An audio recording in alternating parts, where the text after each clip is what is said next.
Haleluya, hama dzinodikana. Regedzai tibatsirane panhau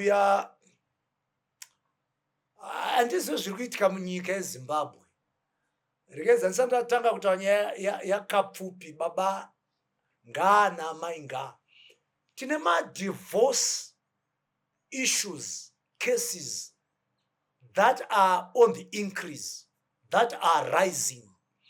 However, kwatiri isusu mafundisi nechechi is a homework kwatiri isusu.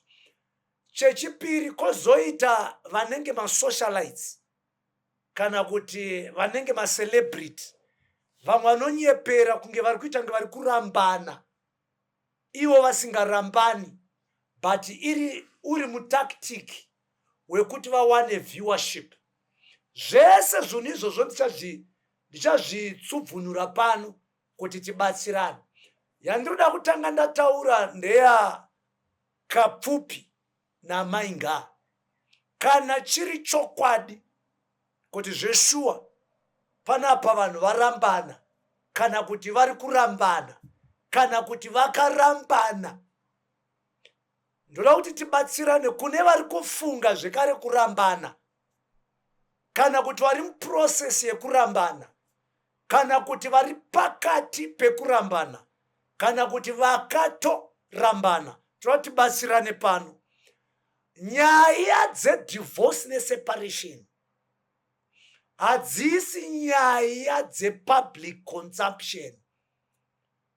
Kana mafunga kurambana, muri kurambana, dzokerai kwamakatangira, kwatakange tisipo. Zvino unonzwa kapfupi ari kunzi akataura kuH Metro kuti ndakadya dhodho.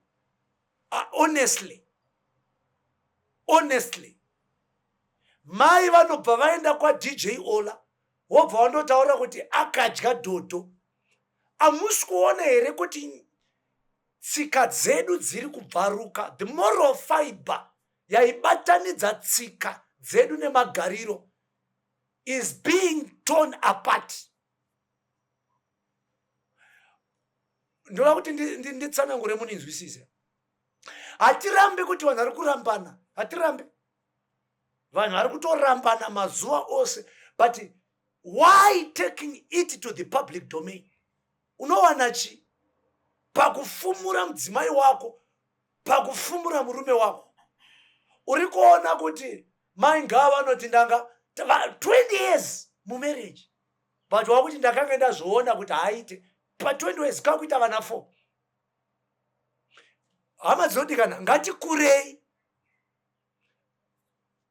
Zvoti zvoita kuti tidzidze chimwe chechinhu nesuwo varume, kana kuti munhu wese ane chaanoita. Kana uri comedian kubasa, hauite chikomedi chako mumarriage. Kana uri musoja kukamba, hauite chisoja mumarriage. Panoda kudzidzwa kuseparata. Kana uri mufundisi kukereke,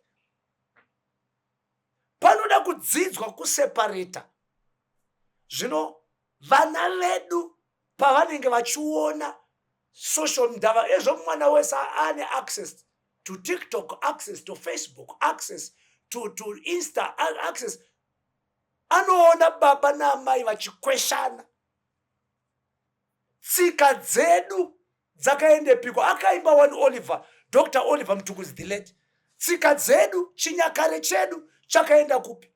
Chakuti kitaiti kana marriage yanetsa, taidaidza vasharukwa, taidaidza vana chipanga mazano, vana tete, vana sekuru, tigadzirisei.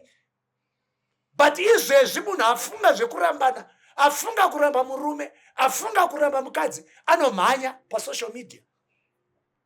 Why can't we use social media for the betterment of our lives? Why can't we use social media kuimprove upenyu hwedu, kupanana information iri constructive, pano kuswera tichiudzana kuti uyu murume ane kadora? Honestly, ungataure pajekerere, kumira zvakafanira kutora, kumira pajekerere, wakabata gramophone kana wakabata mic, kuti murume wangu ane kadora. patuine vana vabve zera vasati vamboona nhengo yababa vakutoziva kuti baba vane kadoro nekuti mai vatadza kuzvidzora. Patinoita maissues edivorce, maissues eseparation, ngatidzidzei kuziva pekutanga nepekugumira. Ngatidzokei. Taita madifferences, vanhu havafanani, vanhu vanorambana, hazvina kutanga newe ende hazvisi kuzogumira pauri. Uye hatikurudzire kuti vanhu varambane, but tinokurudzira kuti kunyangwe muri muprocess yekurambana, siyiraiwo pamangwana. Ndawa mangwana nekuda kwevana tichasangana, mangwana nekuda kwevana muchasangana. Ezvo zvitiunzwa dzimwe dzana nyati. Unosha kuti iko makani even iri content creation kuri kuda kutsvaga maviews vana Gilbert Nyati. Ngatikubatsirei. Musaiende as far as that. Marriage has been made holy by God. He has been holified by God. Saka patino uda kuita content yako unotaura zvekuti mudzimai anenge, honestly ameno generation inoi kuti mukazi wangu ndakamurova nekuti anga asingageze. Kunyanga asingageze waikadiko kumudzidzisa kuti kana wogeza unogeza uchidai. But tinozoona kuti aiwa vanhu vari kutsvaga macontent. Ngatitsvage zvirimo zvakawandisa zvatinogona kugadzira content nazvo. Zuro ndizuro tainzwa yaOlinda Chapel naDion naNastano. Tarisai pamwe pacho, tarisai mazera acho harichaita.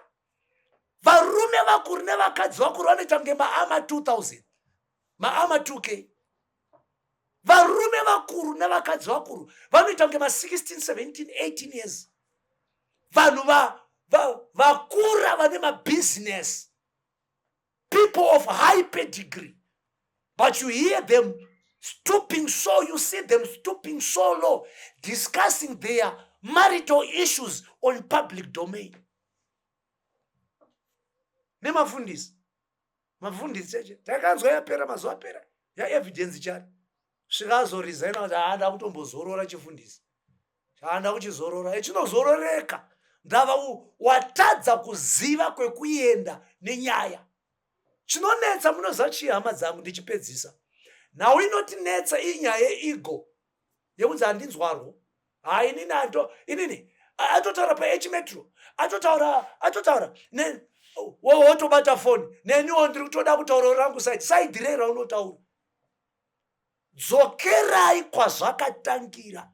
Wafunga kuramba mudzimai wako, wafunga kuramba murume wako, don't fight on the public. Endai mudzimba dzemukati kuna natete, kuna nasekuru, masahwira, imomo murimbe mukati, chinjanai mashoko, muchita sei, muchisiya pamangwana kuti Mwari vagokuitirai zvakanaka.